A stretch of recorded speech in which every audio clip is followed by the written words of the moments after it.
If not, would she like to go out with him? Job stuff was about all he could handle, the same way he did with clients. Even then, he had to force himself. He would sit beside her, damn it. He followed her to the couch, mouth dust dry and pulse racing. She wore denim shorts, which gave him a nice view of her long, shapely legs. Taller than average, Kayla had curves. Real curves. He'd never been attracted to skinny model types. He preferred a woman with flesh on her bones, someone with plenty of snuggle potential. Not that he'd ever come close to having the opportunity.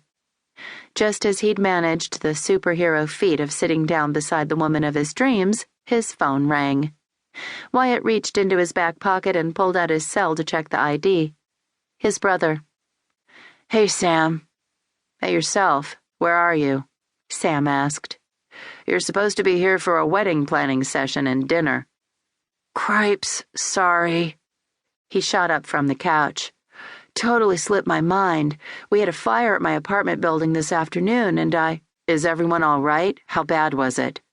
"No injuries. The fire department got here before the fire had a chance to spread much." Wyatt edged his way past Kayla. Their knees touched as he slid by.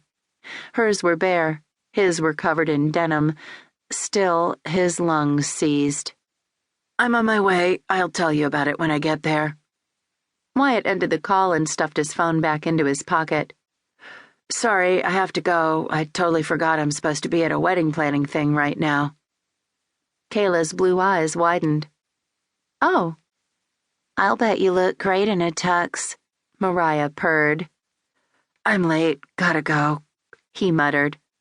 "Wyatt?" Kayla called just as he opened her door. "Yeah?" Amazing how much he liked the sound of his name coming from her mouth. "Thanks for everything. I owe you. Rain check on the beer and pizza?" "Sure." She wanted a rain check with weird, scared hoodie guy.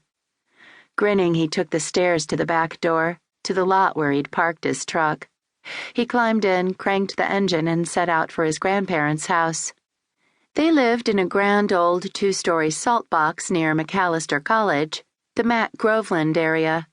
After his parents died, he and his siblings had lived there too, and he loved the big old house.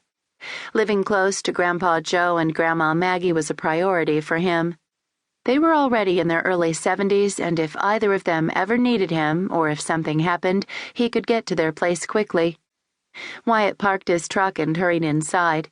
He passed through the front of the house to the kitchen, where a patio door led to their private fenced yard. Gramps was grilling burgers and brats. Wyatt's mouth watered at the scent of the grilling meat, and his stomach gurgled in agreement. He'd never gotten around to making that sandwich for lunch, opting to reinstall Kayla's deadbolt instead. "Sorry I'm late." "We heard you had a fire at your apartment," Grandma Maggie said, coming toward him. "Are you all right? Was there much damage?" She wrapped her arms around his waist. The top of her head didn't even reach his chin. "I'm fine." He hugged her back. "The fire wasn't in my apartment, Gram." Nothing beat one of his grandmother's warm, pillowy hugs. She always smelled like cookies and love. "Tell us what happened," Haley called from her place in one of the patio chairs. "Let me get settled first." His sister handed him a beer. "Thanks, Josie," he said, twisting off the cap. His soon-to-be sister-in-law's 2 best friends were also there. Felicia, Kathy, and his sister would be Haley's attendants, while he, their cousin Jerry, and Haley's brother Frank would stand up for Sam. "What have I missed?" Sam came through the patio door just then. "Well, we settled on where we're having the groom's dinner, and since you weren't here, we all voted. You get to pick up the tab." Ha ha, not very funny. Wyatt gave the barbecue grill a wide berth and wended his way to an empty chair. Ever since the stupid accident he'd had when he was a kid, the source of his ugly scars, he'd avoided charcoal grills altogether.